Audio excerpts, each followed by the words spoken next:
Good afternoon. Today on Business Success in Six with Stacie, I have Ryan Spearing here from RSVR Milwaukee. Ryan, thanks for jumping on with us today.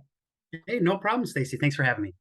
So I know our viewers are probably wondering, what does RSVR stand for? First of all, can you tell us? Sure. So we're a virtual reality arcade. So the VR stands for virtual reality. And then the first two initials, my name is Ryan Spearing. My co-owner is my brother, who is Reed Spearing. And then our employee slash manager is our youngest brother, Rob Spearing. So it really came about from, as we were kind of developing the business, that was the name we kept calling it. And then when it came time to put something down on paper, it was just it's stuck in our heads, sounded like it rolled off the tongue nice enough, and added a little bit of mystery and curiosity to the business that Absolutely. would be Well, fun. and if you lift up your shirt a little bit and show us, it looks really nice together too. I like Thank that. you. Thank you.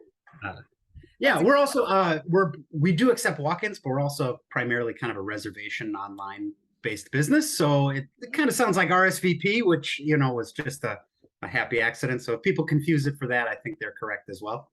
Totally. That is awesome. So when people ask you about RSVR Milwaukee, what your business does, how do you describe it? Sure. I like to say we're a virtual reality experience center.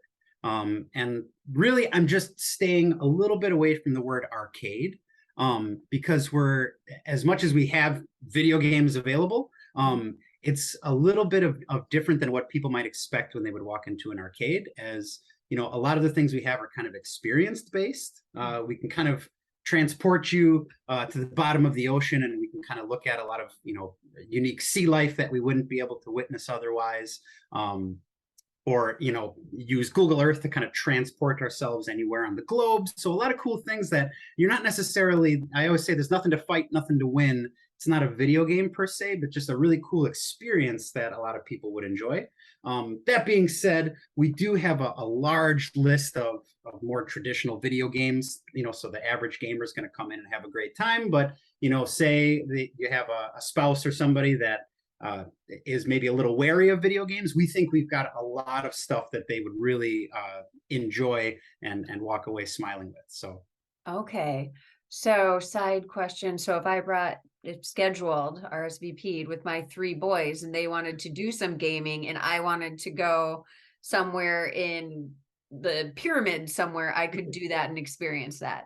100%. The way our place is set up is we're a humble little establishment, and we basically have 3 VR stations set up. So when people come, sometimes they rent just one station, and we allow you to be able to share that with up to 4 people. Okay. So if you came with your 3 boys and you guys were just looking to get a little taste, you could rent one station. Each one of you would be taking turns as you played. However, you can choose any game on our menu. So if your boys wanted to play Space Pirate Trainer and fight a bunch of robots out in outer space, and then you came in, and you wanted to go, to go see the Eiffel Tower in France, you could do that too, or go kayaking in Antarctica. Those, things that might be a little bit more calming and kind of less intimidating to a wide variety of people. Sure. That's really Yeah, neat. and then I was going to say too, just the other thing too is we've got 3 stations. So the cool thing is if you came with your boys, you rented a second station or a third. There are a lot of games that we have that are multiplayer, meaning all of your boys could be in the same game at the same time together, interacting, or I always say working against or teaming up with each other. Okay, very interesting. Three's a crowd. Yep, for sure. What were your plans when you started your business and how have they changed? So I have a background in architecture, primarily in architectural visualization. So for the past about 15 years, I've been doing renderings and animations and virtual reality walkthroughs kind of in the field of architecture. My brother, who I co-own the business with, is a structural engineer and is a partner at his engineering practice. So that has kind of been the realm of expertise that we have. However, I grew up in a house where there were 4 boys, so we also grew up in a day and time when video games, ruled the world. So that's always been something that we've kind of had in common. So when we were approaching a small business that we were going to start, it was taking virtual reality was something I'm really passionate about and know quite a bit about, but sort of applying it to both of those fields. So we wanted to create a space that would function as kind of an arcade place. On the weekend, people could come and play video games. And then maybe during the weekdays when, we're not having that arcade crowd in there, the space would serve as a place to do virtual reality mock-ups and walkthroughs. Oh, So to be able to cool. kind of apply to that sort of AEC business. Sure, very interesting. So, what is the biggest way you impact the community? Sure. So we are in the Bayview neighborhood. Mhm. And as I've grown up, I've had a lot of friends that moved to that neighborhood, started families there. And just from our, surveying the neighborhood, there's a lot of great bars, a lot of great restaurants. They have a lot of great sort of neighborhood activities and things like that they do that are really well. But there's a very small selection of places that a family could go, take their kids, feel safe, give them something fun to do. Or again, even that adult crowd that is just looking for more of an activity than kind of a night out at a bar. We Sure. think that's kind of what we're providing to the neighborhood now in Bayview. That's awesome. Um, Yeah, people do. I mean, we are so bar beer based in the area. Just sure, having a sure. different experience or an add on to that is absolutely wonderful for our community. So thank you for that. What is a challenge that you have faced that other business owners could learn from? So, I mean, a couple things. One, we were kind of a new idea. So when we were sort of conceptualizing what the business was going to be, there were very few places that we could like look to either draw inspiration from or just kind of see how it was done. So kind of toured a couple of places that were doing a few things similarly, but again, kind of having our own expertise in that field, there were a few things that we sort of wanted to change. So, the initial challenge was kind of creating, I guess, the entire flow of how customers would come into the space, Sure. what they would do when they got there, how our staff would interact with those customers, what we would charge them, what they might want to do in addition to, the main VR experiences. So having, beverages, other kind of video game or entertainment options available to them. Mhm. So those were some of the, I guess, unique challenges. And it's tough to say because either we were smart from the get-go or we got really lucky, but it was really a process of trial and error as Yep. well as say being nimble. So the idea of maybe adding something new to the business, sort of seeing what works about it, what doesn't work about it, and then maybe adjusting the way either we just explain it to a customer so that people kind of know what they're getting, Absolutely. or again adjust the way that it's kind of implemented in there. So that again has been a really fun, interesting process to go through. Also our business started in 2020, so just like everybody else, we lived through kind of the pandemic, and I'd Yes. say the same answer to that question too. Our ability to kind of be nimble, adjust based off of how customers were willing to kind of interact with our business, doing things like adjusting our sanitation and safety protocols to kind of work with our customers' expectations. That I Yep. guess nimbleness and willing to change rather quickly is kind of one of the things that's allowed us to kind of stay in business through some of those difficult times. Well, and that two things that you just mentioned there, one of the things that we talk to our clients a lot about is testing and measuring, making sure that you are keeping track of those things.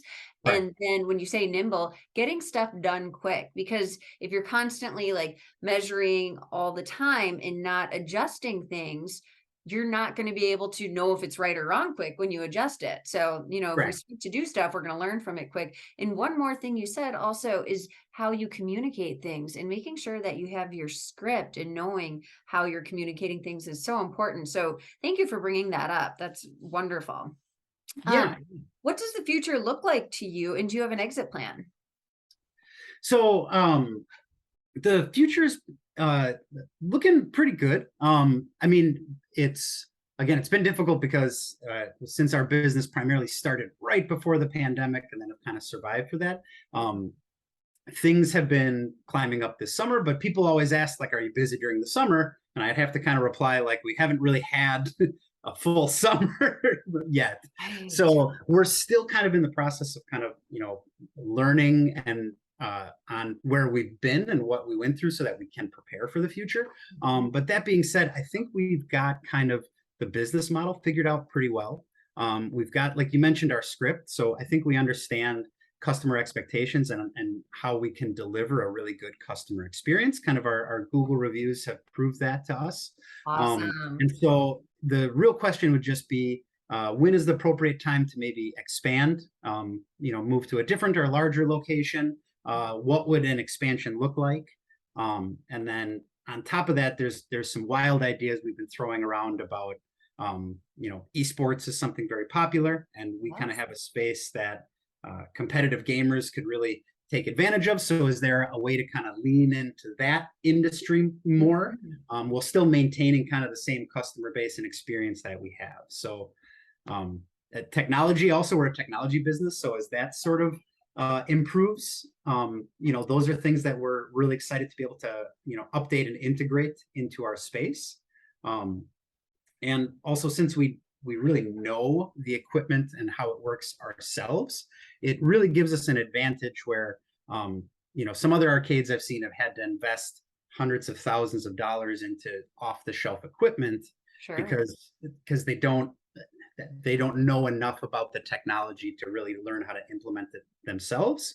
Whereas I think we're able to come up with a system that provides that same level or better experience, but we're sort of buying the individual components and creating that experience ourselves. So that gives us a lot of flexibility, I guess, to upgrade, move into the future, take advantage of new technologies kind of the minute they arrive, as opposed to, I suppose, another place that has to sort of wait for someone to be able to explain how that works to them. We want to be the team that innovates. Very cool. That's really exciting. Those are great plans. All subjects open. This is our last question. What inspires you most? Really the customer reaction inspires me most. I have a kind of a joke I tell all the time, but when customers come in, I generally ask, like, have you tried VR before? And a decent majority of them still say, no, this is my first time. And I always joke like, oh, well, you guys are my favorite because I get to hear you say, wow. And it's something that really, I said that myself the first time I put on a VR headset. It's a technology that it works. And so I always joke, the first time you kind of put it on, you have this sort of shock of, wow, I really feel like I stepped into kind of a virtual world. And your brain processes that information pretty accurately, which causes kind of excitement reaction to it. So that is one of the things that I guess inspires me most, is being able to sort of share that experience and technology with people. And then vice versa, like I said, we want to be kind of the innovators and on the cutting edge. So I also get that same satisfaction from somebody coming to me saying, oh, I have this at home. I know all of the, I know a lot about the technology and specifics about it. And then we get to sort of share our knowledge with that team too. So, getting the, I guess, validation from people who also are in the same, maybe level of knowledge that we have, kind of confirming that we're doing cool stuff as well. So. Well, I'm excited to come visit for sure. So if somebody wants to come and visit, you did say RSVP, you do accept walk-ins, but what is the best way for someone to get in touch with you? Absolutely. So our website is rsvrmilwaukee.com. Okay. If you click on there, you're going to get a little bit of information about the business. Kind of, you'll get to see a bunch of images that really explain kind of the look and feel of it. A small selection of the games that we have, but like we update our library pretty consistently. So the other exciting thing is, if you have been there, you can come back again, and we've probably got 15 or 20 new games to try. So visiting the website's the easiest way. Quick button that'll say make a reservation. It'll show you a calendar with times and dates available. You select how many stations that you want. It'll make you pay a deposit, and then you're set up and on our calendar. Awesome. I'd say, in addition to that, Stacie, one last thing maybe I haven't mentioned yet is we do a lot of birthday parties, corporate events, and sort of larger group gatherings. So same thing on the website. You'll find a little bit more information, and we sort of just tweak the way we do things slightly, but those are for groups kind of up to about 25 people. So if you're looking to have a corporate party or something like that during the winter, or you've got somebody into video games, their birthday's coming up, we're a place to check out for that stuff too as well. That is really good information to know. Well, thank you so much today for taking time out, Ryan. This is wonderful. Awesome. Well, thank you so much again. Thanks for having me, Stacie. It was really nice talking to you as well. It's my pleasure.